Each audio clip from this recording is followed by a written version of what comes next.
Oi, pessoal. Bom dia. Eu sou a professora Eveline Barbosa Silva Carvalho, da Universidade Federal do Ceará. Hoje nós vamos falar um pouco sobre escassez dentro do nosso curso de Economia Comportamental e vamos também repassar para o nosso YouTube do Prospecto, certo?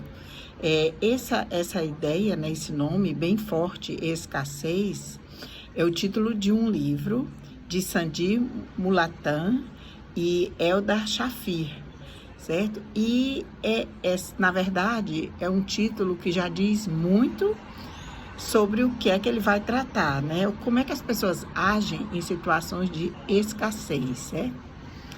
Na verdade, quando as pessoas estão numa situação de escassez, e isso é tudo a ver com a economia, né? A ciência econômica, que tradicionalmente estuda a alocação, né, a escolha, considerando a situação de recursos escassos, que na verdade é o que sempre existe, né? Governantes têm que sempre escolher entre focalizar recursos em creches, escolas ou em outras coisas, subsidiar, por exemplo, agricultores.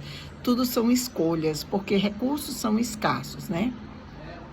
Esse livro desses dois autores, estuda sobre os efeitos da escassez no comportamento humano, certo? E por isso é uma coisa que está bem dentro de economia comportamental, certo? Ele explora, então, né, os aspectos, como é que a vida muda quando se está nessa situação, certo? De escassez, certo?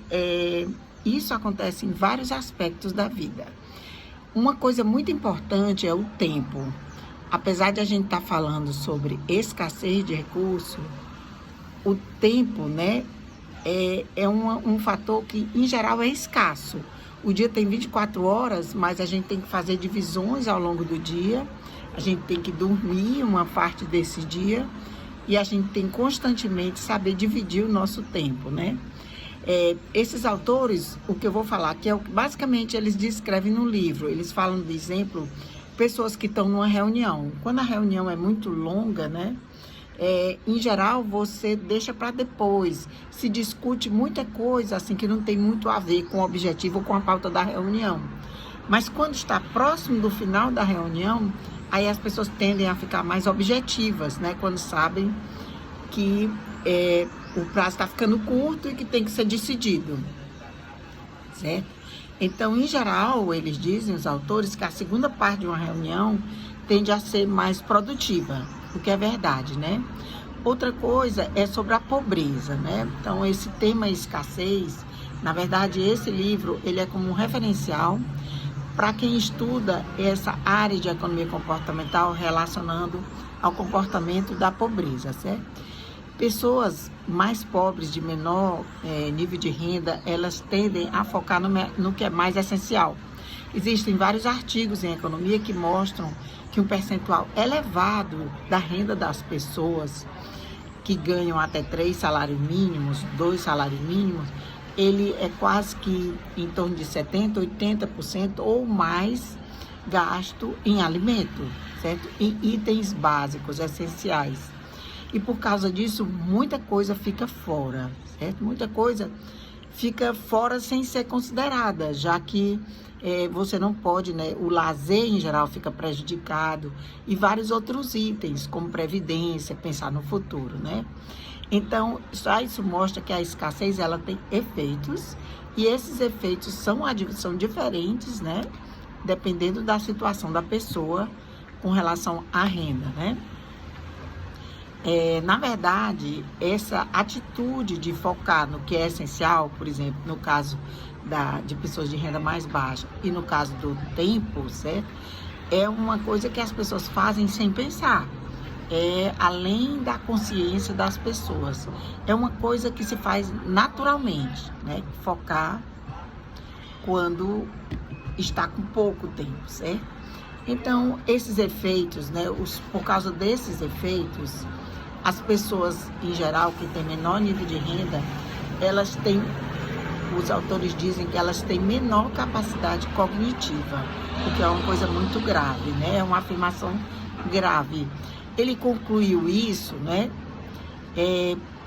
Porque a ideia é que as pessoas que estão precisando muito, por exemplo, quem deve demais, elas ficam distraídas, né? Ela fica muito sobrecarregada, fica distraída para outras coisas e foca só naquele problema. Como é que eu tenho que botar comida hoje no prato da minha família? Como é que eu tenho que levar leite hoje para o meu filho, né? Então, a escassez leva a uma mudança no comportamento, certo? As pessoas passam a ter menos rigor com outras coisas que seriam essenciais, certo?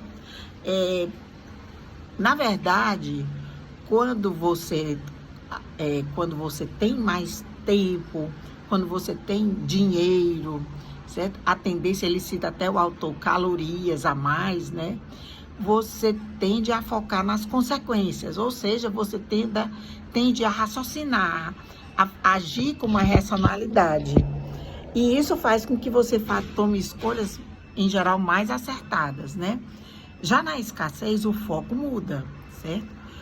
Muitas coisas você deixa de lado e, na verdade, porque existe o trade-off muito grave, que é se você adquirir uma coisa, no caso de recurso, você tem que abrir mão de outra, certo? E isso aí é uma coisa que tem consequências muito grandes, né? Então, a escassez, o resumo, né? O que eles chegam à conclusão é que a escassez leva a escolhas ruins, certo? Leva a pessoas tomarem, por exemplo, decisões de curto prazo, como tomar um empréstimo consignado e se endividar mais, certo? Tomar um empréstimo para pagar outro com juros mais caros.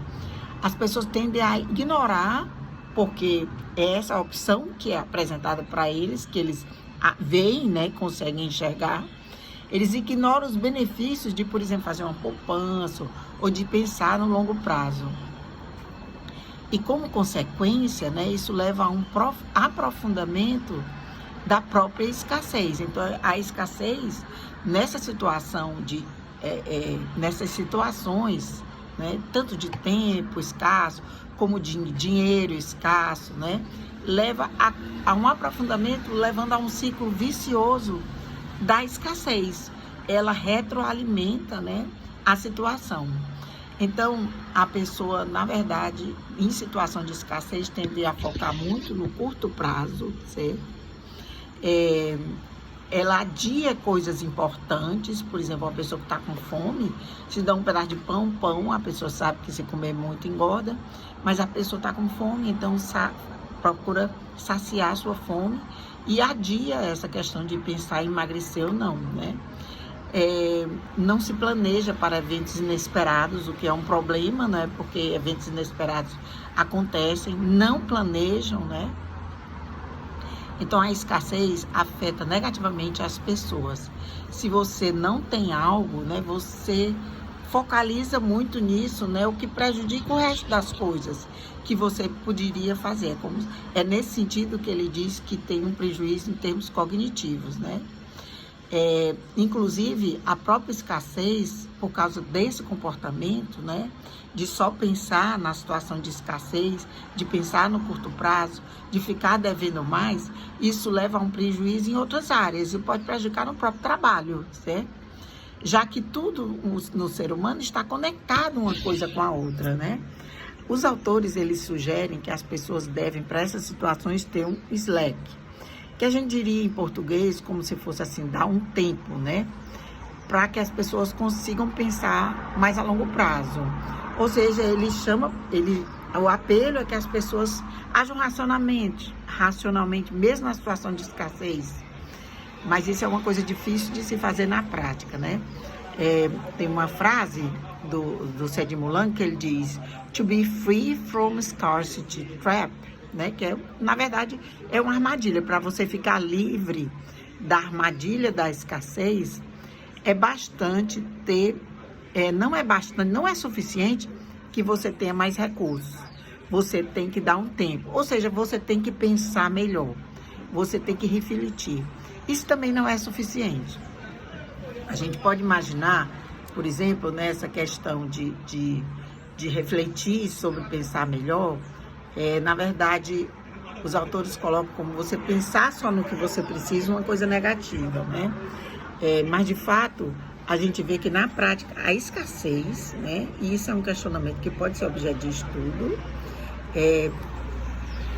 A escassez pode levar pessoas a focarem tanto na vontade de crescer que eventualmente elas podem sair desse trap, né? Dessa armadilha, desse ciclo vicioso, certo? Uma prova disso é que vários dos nossos avós e pais vieram do interior e conseguiram se dar bem, e nós estamos aqui, certo?